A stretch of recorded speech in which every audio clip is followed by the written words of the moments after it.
Day 2 of the Call of Duty League just wrapped up. I've been really surprised with how competitive these matches have been. A lot of games have been going map 5 round 11. I've already seen some pretty crazy clips. There was a total of 4 games today, so let's get right into it. For the first series of the day, we had the Falcons versus the Heretics. Now the Vegas Falcons are coming off of a loss to the Carolina Royal Ravens. They won one S&D yesterday, but weren't able to take the respawns. So today they wanted to come back and secure a win. On the other side, the Miami Heretics made their CDL debut today in Black Ops 6 with their new rookie ROKKR, who said he had a bit of nerves in the first map, but I couldn't tell because he was frying. The day started on a Skyline hardpoint, and Xnit and Khalid were really putting pressure in the slaying department, but the team is young and inexperienced, and they struggled to close out some of these hardpoint maps against the other pro teams. ROKKR had a really good series alongside Real, who both dropped 30 plus for the dub, and Miami was off to a dominant start to start the day, and things were not much different on the protocol search and destroy. I feel like we've been getting little hints of talent with these Vegas Falcons players. They get close enough, and can they deal with the sneaky defuse? Metals, you devil! Whoa, sniffed him out! Real's gotta go! That's it, the round is done. Kicks, what timing!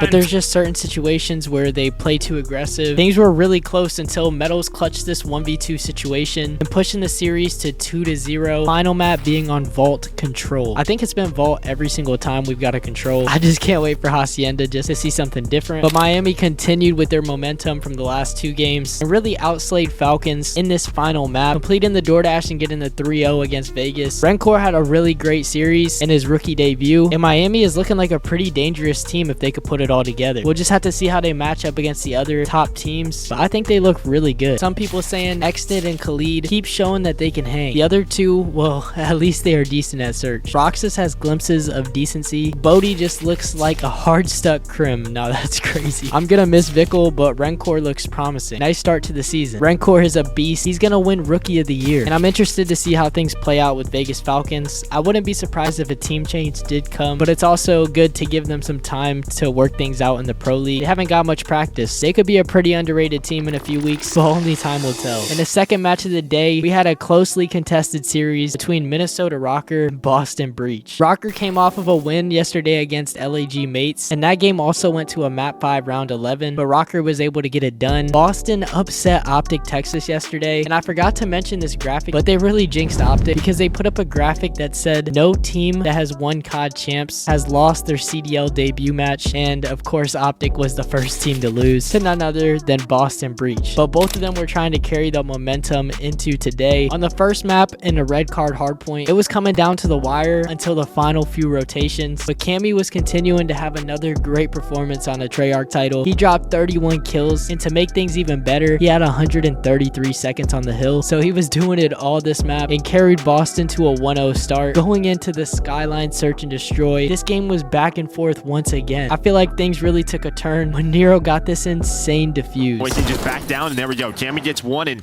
now it's a 2v2. You have bomb planted. Nero's just gonna hop in. I kind of love it. Someone's gonna have to check this, and they think they're chasing them around. They are not. Nero hops it, and I think that was a wall bang. And we'll see the wall bang. This is what we were checking it out, just right through the pillar, and it is, dude. Yeah, it's close. It is real close. That just goes to show sometimes in competitive COD, it could just come down to a few milliseconds. Gio had 5 first bloods for his team, helped him close out the last few rounds, winning the second map 6-4. And guess what we got for map 3? Another Vault Control. There's not much to say about this map because Boston honestly surprised everyone. They just came out and dominated, winning 3-0 and outslaying ROKKR the entire game. You could just tell by these highlights that they were moving different and were able to get control of the map and of spawn. And Boston had so much momentum going into map 4, but ROKKR wasn't going to go down that easy. Boston started off the game hot, taking a 50-point lead by the middle of the map, but ROKKR slowly started to mount a comeback hill by hill, and it came down to the final hill. 5 in a row for him. They can't win it here now. ROKKR has done enough to get into a P1. How do they keep doing this? I don't know. Like, their breaks. Like, even if they're not clean, they're making it such a mess. You never get a semblance of control again if you are breached. Now let's go to the point. 1 kill for either time. 245, 245, into the point, fighting his ROKKR. There's a team kill that comes in, but everybody's going to drop the final seconds through, and ROKKR pushes. They won that rotation to mid, ultimately winning the map and forcing a game 5. Paulex went massive for ROKKR this game, and we found ourselves on rewind for the map 5 search and destroy. The game was going back and forth, and then Paulex had this insanely clutch 1v3 to take the lead. Last guy is about to take a door to the back of the head. He's in a car. He's in a car. Oh, Lord. Oh, well, hello. Oh, hi there. He gets a kill with the car as well. Also takes out Purge. Now we're suddenly in a 1 versus 1 against Dashy.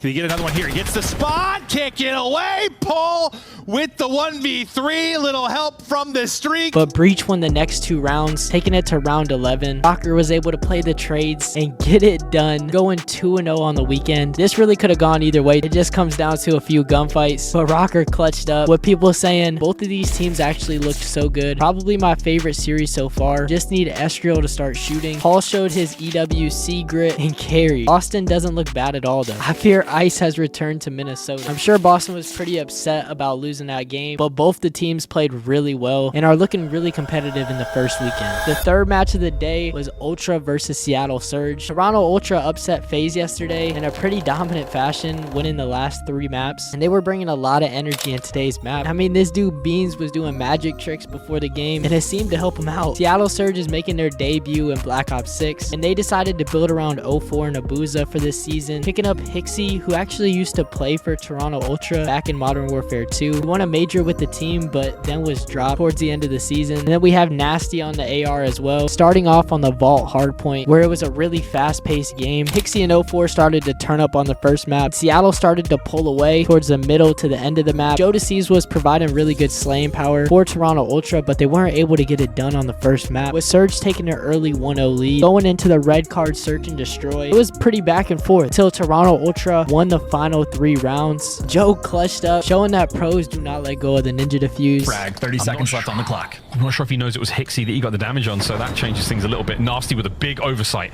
Joe, onto the defuse. Anyone going to check this? It's on Hixie to save this moment.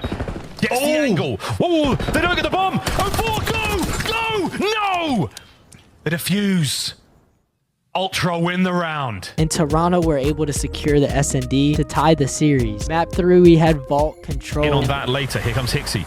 And he's driving forward, hoping to catch at least 1 or 2 out. Oh, and it's a shot punch. He's just lived in this spot. He has 3 players surrounding him. And great, or no, he even gets one. It takes him to the great Hixie. Gonna give you 2. 04 had an extremely impressive game, dropping 41 kills and clutching an offensive round as well. Moving on to map 4, we had Protocol hardpoint, and it just seemed like Ultra was really 1 step ahead of Seattle here. They even had the game at 170 to 67. Hixie was the only positive player for Seattle, but on the other side, Beans and Kleenex were just constantly applying pressure on this map, and Surge just couldn't do anything about it. With that dominant map 4 performance, Ultra tied the series, forcing a game 5, where we found ourselves on Protocol once again. And in the Battle of Canada, it came down to the very last round. I mean, we've been getting round 11s left and right, and I'm not complaining at all. Double nades on him. Only 1. 04 brought down. Trades are there. 1 more player coming on through. It's going to be a very, very dangerous retake. 3v3. Here we go. Oh, sugar. Beans takes care enough. Is he making up for the man down? Insight. He's got to worry about that. It explodes. Does it deal enough damage? Hixie down.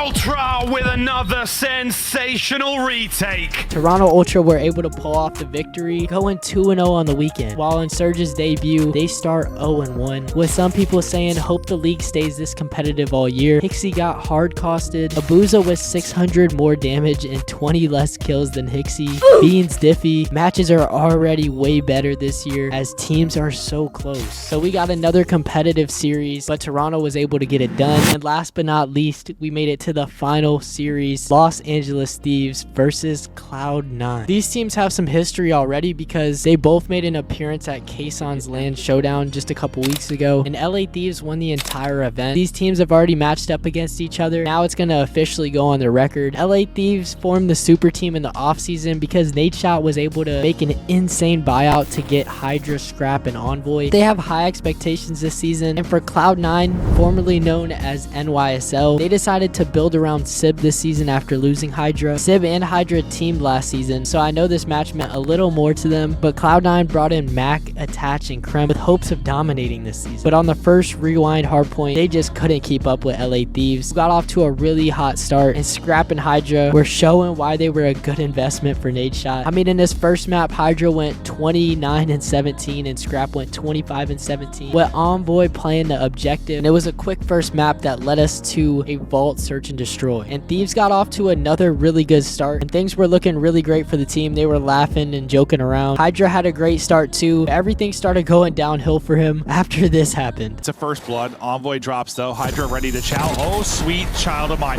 It killed him as well though. Yeah, so then they started to lock in, but at this point it started to become too late. Cloud9 was mounting a crazy comeback, and before they knew it, it was around 11 on the map too. It might have been like 5 or 6 straight rounds. Unbelievable. Great adjustments from Cloud9 New York. And it's just Ghosty. He drops it now. Suddenly and Cloud9 pulled off a 2-5 comeback. So LA Thieves had to go back and lock in. Map 3, we had vault control. And LA Thieves seemed to shake off the loss from the S&D because this was a pretty comfortable win all around. Cloud9 really struggled to make it like through the halfway point in this map. And LAT just kept applying pressure. Even though Sib and Max stepped up for them in this control, they just weren't able to get it done on the objective. And LAT go up 2-1. And we made it to the red card hardpoint. Now LAT dominated in the first hard point, and this map would be no different. In fact, they almost had like the same score as the first game. LAT running away with this one. I mean, it's hard to really do anything when Hydra's dropping 41 kills on you. Kremp had 31, but for the AR Sib, he went 13-32 for the L. And Cloud9 just really had a rough series with the respawns, but LAT lived up to the hype of the community. They have to play against FaZe tomorrow, so we'll see if they can replicate their performance, but it's going to be a good one regardless. Cloud9's SMGs were putting in the work, but the ARs were getting shut down. It was a fitting way to end the day, but people saying Hydra is going to have another MVP year. This guy is insane. This team is doing pretty much what we all expected so far. Ghosty finally getting a chip this year. Need the same versus FaZe tomorrow. And you even had a FaZe fan say, "I'm dreading it. Nade cooked hard." In his post-game interview, Scrap even shouted out Nadeshot. But you know, Nadeshot was in my ear 24/7, wouldn't leave me alone. I was like, bro, we gotta go play for this guy. This guy just literally just won't leave us alone. So, you know, we're here. Hey man, it was a great day of matches. I hope these games continue to be super competitive. We've been getting a lot of round 11s, and I'm not complaining about it at all. But let me know what you thought about day 2 on opening weekend. I hope you guys have a great day or night whenever you guys are watching this video, and I'll see you in the next one. Until then, peace.